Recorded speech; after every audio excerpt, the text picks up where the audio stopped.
টি-20 বিশ্বকাপে বাংলাদেশ দলের অনুপস্থিতিতে দুঃখ জানালো বিশ্ব ক্রিকেটার্স অ্যাসোসিয়েশন। ইরানের সামরিক হামলার প্রস্তুতি প্রায় শেষ করেছে যুক্তরাষ্ট্র। যে কোনো হামলা সর্বাত্মক যুদ্ধ হিসেবে বিবেচনা করবে ইরান। আমেরিকায় অভিবাসন বিভাগের এজেন্টের গুলিতে একজন নিহত, 2 বছরের শিশুকন্যা আটক। সমাধান ছাড়াই শেষ হয়েছে রাশিয়ায় ইউক্রেন ও যুক্তরাষ্ট্রের আলোচনা।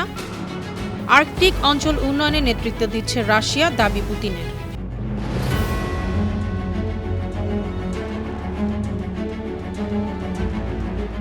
শুনছিলেন সংবাদ শিরোনাম। সবাইকে স্বাগত জানাচ্ছি বিশ্বজুড়ে প্রতিদিনে বিশ্বের বিভিন্ন প্রান্তের সবশেষ তথ্য জানাতে আপনাদের সঙ্গে আছি আমি অনন্যা চৈতি। ক্রিকেটের শীর্ষ আন্তর্জাতিক আসরে বাংলাদেশের মতো মূল্যবান ক্রিকেটিং দেশের অনুপস্থিতি খেলাটির জন্য বাংলাদেশের খেলোয়াড় ও সমর্থকদের জন্য দুঃখজনক। রোববার এমন বিবৃতি দিয়েছেন আন্তর্জাতিক ক্রিকেটারদের সংগঠন বিশ্ব ক্রিকেটার্স অ্যাসোসিয়েশনের প্রধান নির্বাহী টম মফট। উল্লেখ্য, কিছু উগ্রবাদী গোষ্ঠীর হুমকির কারণে গেল 3 জানুয়ারি বাংলাদেশি পেসার মুস্তাফিজুর রহমানকে আইপিএল থেকে বাদ দেয় বিসিসিআই। পরে নিরাপত্তার কারণে বাংলাদেশ দল ভারতে গিয়ে টি-20 বিশ্বকাপ খেলতে অস্বীকৃতি জানায়। শ্রীলঙ্কায় তাদের খেলা আয়োজনের অনুরোধ করে আইসিসিকে। এ ব্যাপারে বৈঠক করে আইসিসি। বৈঠকের সিদ্ধান্ত হয় বাংলাদেশের পরিবর্তে স্কটল্যান্ড দল খেলবে। গৃহযুদ্ধের আবহেই মিয়ানমারে 3 ধাপের বিতর্কিত জাতীয় নির্বাচনের চূড়ান্ত পর্ব রোববার শেষ হয়েছে। এদিন সারা দেশের 60টি টাউনশিপে ভোট গ্রহণ হয়। রয়টার্সের প্রতিবেদনে জানানো হয়েছে, জান্তা সমর্থিত union solidarity and development party USDP এই নির্বাচনে নিরঙ্কুশ জয়ের পথে আছে।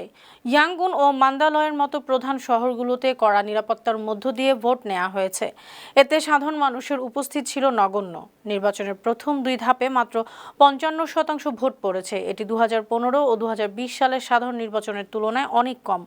জাতিসংঘ এবং পশ্চিমা দেশগুলো বলেছে এটি প্রহসনের নির্বাচন। ইরানের সামরিক হামলার প্রস্তুতি প্রায় শেষ করেছে যুক্তরাষ্ট্র, এমনটাই ধারণা করেছে ইসরায়েল। রোববার ইসরায়েলি সংবাদ মাধ্যম চ্যানেল 12 জানিয়েছে, হামলার পর ইরানের সম্ভাব্য পাল্টা জবাব মোকাবেলায়ও প্রস্তুত হচ্ছে মার্কিন সেনারা। মধ্যপ্রাচ্যে যুক্তরাষ্ট্র ইতিমধ্যে বড় পরিসরে রণতরী, যুদ্ধবিমান ও ক্ষেপণাস্ত্র প্রতিরক্ষা ব্যবস্থা মোতায়েন শুরু করেছে। এর মধ্যে রয়েছে ইউএসএস আব্রাহাম লিঙ্কন সহ একাধিক যুদ্ধজাহাজ ও ফাইটার স্কোয়াড্রন। গত 8 মাসে এটিই সবচেয়ে বড় সামরিক জড়ো হওয়া। তবে মার্কিন প্রেসিডেন্ট ডোনাল্ড ট্রাম্প এখনও হামলার চূড়ান্ত সিদ্ধান্ত দেননি। তিনি বলেছেন, যুদ্ধ নয়, ইরানের সঙ্গে সংলাপই তার পছন্দ। এদিকে ইরানের বিপ্লবী গার্ড হুঁশিয়ারি জানিয়েছে, যে কোনো হামলা তারা সর্বাত্মক যুদ্ধ হিসেবে বিবেচনা করবে। গাজায় আগ্রাসন বন্ধ করতে ইসরায়েলের ওপর কার্যকর চাপ প্রয়োগের ক্ষমতা একমাত্র যুক্তরাষ্ট্রের প্রেসিডেন্ট ডোনাল্ড ট্রাম্পেরই রয়েছে, এমন মন্তব্য করেছেন তুরস্কের পররাষ্ট্রমন্ত্রী হাকান ফিদান। সাংবাদিক হ্যাডলি গ্যাম্বলের সঙ্গে অন দ্য রেকর্ড অনুষ্ঠানে ফিদান বলেছেন, ইসরায়েল একাধিকবার যুদ্ধবিরতি চুক্তি লঙ্ঘন করেছে। গাজায় তুর্কি সেনা পাঠানোর বিষয়ে তিনি জানান, আন্তর্জাতিক ঐক্যমত্যের ভিত্তিতে স্থিতিশীলতা রক্ষাকারী বাহিনীতে অংশ নিতে চায় তুরস্ক।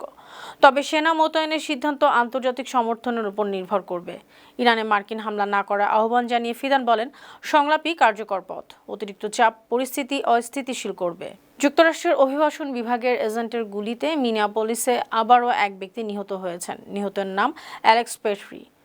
37 বছর বয়সী এই ব্যক্তি মার্কিন নাগরিক, পেশায় একজন নার্স। হোমল্যান্ড সিকিউরিটি মন্ত্রী ক্রিস্টি নোয়ামের দাবি, আত্মরক্ষার্থে গুলি ছুড়েছেন ফেডারেল এজেন্ট। এই দাবিকে প্রত্যাখ্যান করে মিথ্যা ও অবিবেচক বলে আখ্যা দিয়েছেন মিনেসোটার গভর্নর টিম ওয়ালস। এদিকে ফেডারেল এজেন্টের গুলিতে এক ব্যক্তির মৃত্যুর পর মিনিয়াপলিসে তুমুল বিক্ষোভ হয়েছে। বিক্ষোভকারীরা আইসিই কর্মকর্তাদের অপসারণের দাবি করেন। পুলিশ তাদের ছত্রভঙ্গ করার জন্য টিয়ারশেল নিক্ষেপ করে। কিছুদিন আগেও মিনেসোটায় অভিবাসন এজেন্টদের গুলিতে একজন নিহত হয়েছিলেন। অন্যদিকে আমেরিকার 2 বছরের শিশু কন্যাকে আটকের অভিযোগ উঠেছে। বৃহস্পতিবার দুপুরে দোকান থেকে ফেরার সময় মিনিয়াপলিসে অভিবাসন কর্মকর্তারা বাসার সামনে থেকে শিশুর বাবা এলভিস জোয়েল টে ও তার 2 বছরের মেয়েকে আটক করেন। পরে তাদেরকে টেক্সাসে পাঠিয়ে দেওয়া হয়। বিষয়টি আদালত পর্যন্ত গড়ালে বিচারক শিশুকে রাতে 9:30টার মধ্যে মুক্তির নির্দেশ দেন। সে আদেশ অমান্য করে বাবা ও মেয়েকে টেক্সাসের অভিবাসন আটক কেন্দ্রে পাঠিয়ে দেয় কর্তৃপক্ষ। পরে শুক্রবার শিশুটিকে তার মায়ের জিম্মায় দেওয়া হয়, তবে বাবা এখনও আটক রয়েছেন। ইউক্রেনের প্রেসিডেন্ট ভলোদিমির জেলেনস্কিকে বিভ্রান্ত ভাঁড় আখ্যা দিয়েছেন ইরানের পররাষ্ট্রমন্ত্রী আব্বাস আরাকচি। সামাজিক যোগাযোগ মাধ্যম এক্স পোস্টে তিনি আখ্যা দেন। আরাকচি অভিযোগ করেছেন, ইউক্রেনের নেতা তার দেশের দুর্নীতিবাজ জেনারেলদের পকেট ভরতে মার্কিন ও ইউরোপীয় করদাতাদের অর্থ অপচয় করছেন। পৃথিবী এই বিভ্রান্ত ভাঁড়দের নিয়ে ক্লান্ত। ইরান নিজের দেশ রক্ষা করতে জানে, ইউক্রেনের মতো বিদেশি সহায়তার উপর নির্ভরশীল নয়। ইরানের বিক্ষোভ নিয়ে সুইজারল্যান্ডের দাভোসে বিশ্ব অর্থনৈতিক ফোরামের সম্মেলনে করা সমালোচনা করায় জেলেনস্কিকে আখ্যা দিয়েছেন তিনি। জেলেনস্কি বলেছেন, হাজার হাজার মানুষ হত্যা করে কোনো সরকার ক্ষমতায় টিকে থাকলে স্বৈরশাসকদের জন্য ভয়ঙ্কর বার্তা হবে। কোনো সমাধান ছাড়াই শেষ হয়েছে রাশিয়া, ইউক্রেন ও যুক্তরাষ্ট্রের প্রথম ত্রিপাক্ষিক শান্তি আলোচনা। আবুধাবিতে 2 দিনের এই বৈঠকে যুদ্ধ বন্ধ করার বিভিন্ন দিক নিয়ে আলোচনা হয়। ইউক্রেনের প্রেসিডেন্ট ভলোদিমির জেলেনস্কি জানিয়েছেন, আগামী সপ্তাহে দ্বিতীয় ধাপের আলোচনা হতে পারে। একজন মার্কিন কর্মকর্তা নিশ্চিত করেছেন 1 ফেব্রুয়ারি ওই আলোচনা হবে। এর আগে মার্কিন প্রতিনিধি স্টিভ উইটকফ ও জেরার্ড কুশনার মস্কোর প্রেসিডেন্ট ভ্লাদিমির পুতিনের সঙ্গে বৈঠক করেন। পুতিন রাজনৈতিক সমাধানের প্রতিশ্রুতি পুনর্ব্যক্ত করে ভূখণ্ডগত বিরোধ স্থায়ী নিষ্পত্তির উপর জোর দেন। রাশিয়ার প্রেসিডেন্ট ভ্লাদিমির পুতিন বলেছেন, আর্কটিক অঞ্চলে কি ঘটছে সে বিষয়ে বিশ্বের অনেক দেশই বাড়তি মনোযোগ দিচ্ছে। শুক্রবার Moscow institute of physics and টেকনোলজির শিক্ষার্থীদের সঙ্গে আলোচনায় তিনি এই কথা বলেন। গ্রিনল্যান্ড প্রসঙ্গে তিনি বলেন, বহু দশক ধরে আর্কটিক উন্নয়নে রাশিয়া নেতৃত্ব দিচ্ছে।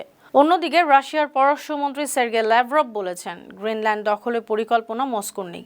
সম্প্রতি যুক্তরাষ্ট্রের প্রেসিডেন্ট ডোনাল্ড ট্রাম্প গ্রিনল্যান্ড অধিগ্রহণের ইচ্ছা জানিয়েছেন। ট্রাম্প দাবি করছেন, আমেরিকা গ্রিনল্যান্ড না নিলে রাশিয়া বা চীন নিয়ে নেবে। ভয়াবহ শীতকালীন ঝড় ও তুষারপাতে যুক্তরাষ্ট্রের টেক্সাস ও লুইজিয়ানা সহ বিভিন্ন অঙ্গরাজ্যে 1,60,000-এর বেশি গ্রাহক বিদ্যুৎ বিচ্ছিন্ন হয়ে আছেন।